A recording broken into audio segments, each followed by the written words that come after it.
Hi everyone, I'm Sandy and welcome back to my channel. Today I have a single book review for you. I don't do a lot of single book reviews, mainly because I don't have a lot of time.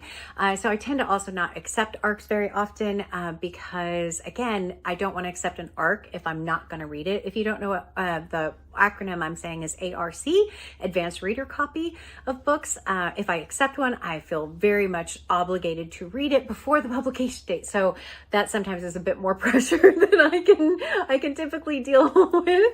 But this one, the author actually reached out and asked if I would be interested in a copy of their book.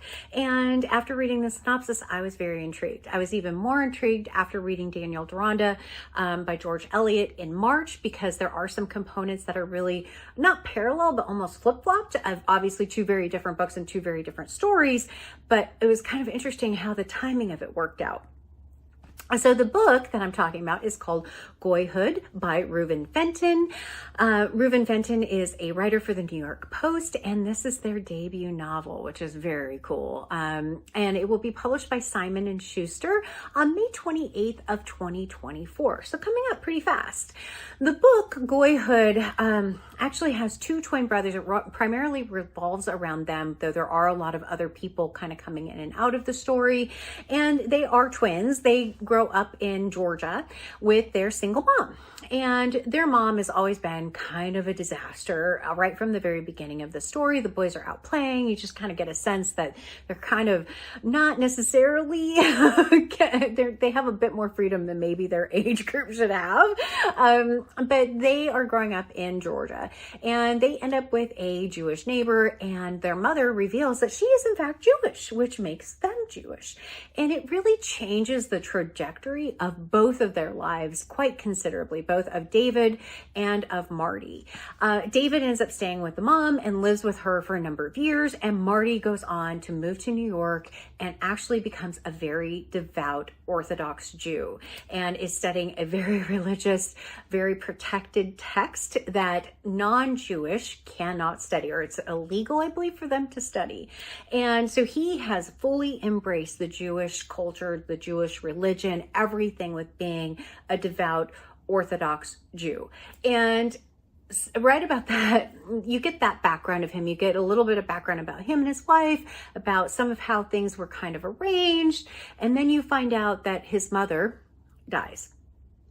Through some very dubious circumstances, negative circumstances that are counter to a lot of the things that are part of the Jewish religion. And so he has to go back to Georgia to handle her remains, handle her ceremony, her burial, right? He has a eulogy he's planning on giving, gets back to Georgia. His brother picks him up. They get back to the house and everything is tipped upside down for both of them at that point going forward, because their mother has a pretty big reveal at that point, which was she made it up. And I don't think that's a spoiler because it's right on the back of the book. It's central to the premise of the book. And so the entire book then is trying to figure out for both Marty and David, or Meyer and David, because his name had changed, what this means to them personally, what this means going forward. For Meyer, there's a lot of consequences for him not being Jewish. In fact, his marriage may not be valid. What he's been studying, he's not supposed to have been studying as a non-Jew.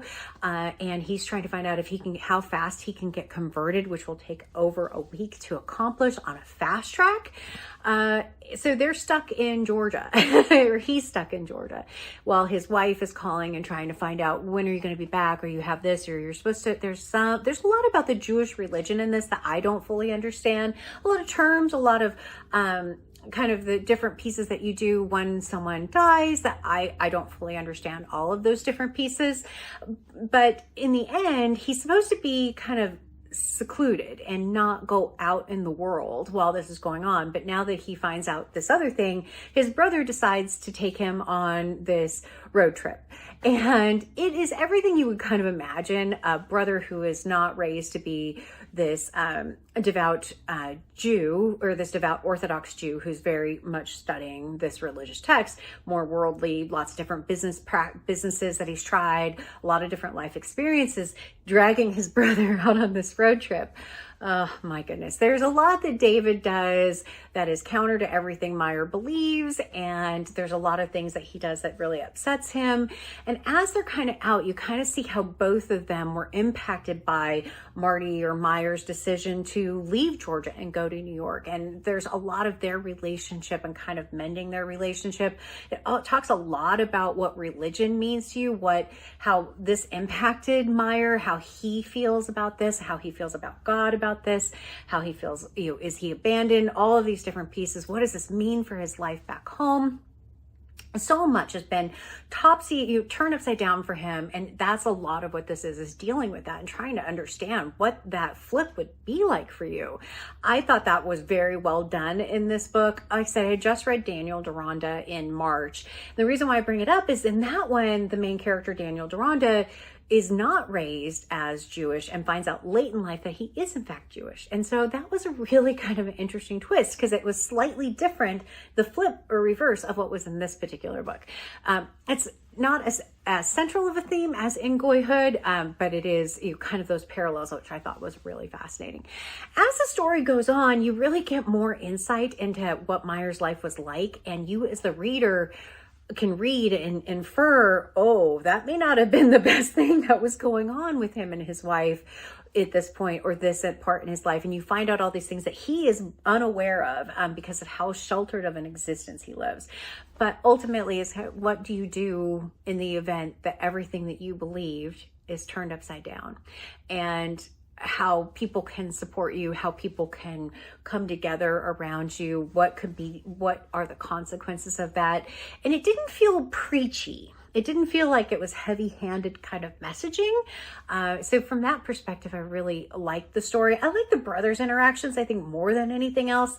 I liked their road trip, even though there were a couple points that were like, have to suspend a little bit of disbelief in it. But they were vastly entertaining.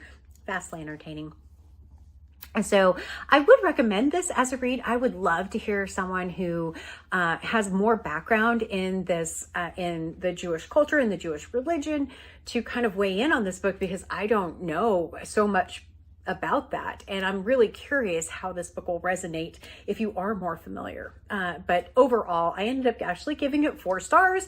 I read it in about a day and a half when I picked it up, which tells you I couldn't put it down. I'm very, very thankful again to Reuven for reaching out, for asking if I would do an advanced reader copy. I really do appreciate it. I wish I had more time to do more of these, because this is definitely a fun one. But you should go and check it out. I will leave a link in the description below for you so you can go and check out the book. And I'm excited to hear what you think of it. Is it one that you would be interested in picking up? Please leave me a comment. I would love to hear that. Do you want to see more single book reviews from me? I would love to hear that as well. But as always, like, comment, and subscribe. And until next time, everyone, thanks. Bye.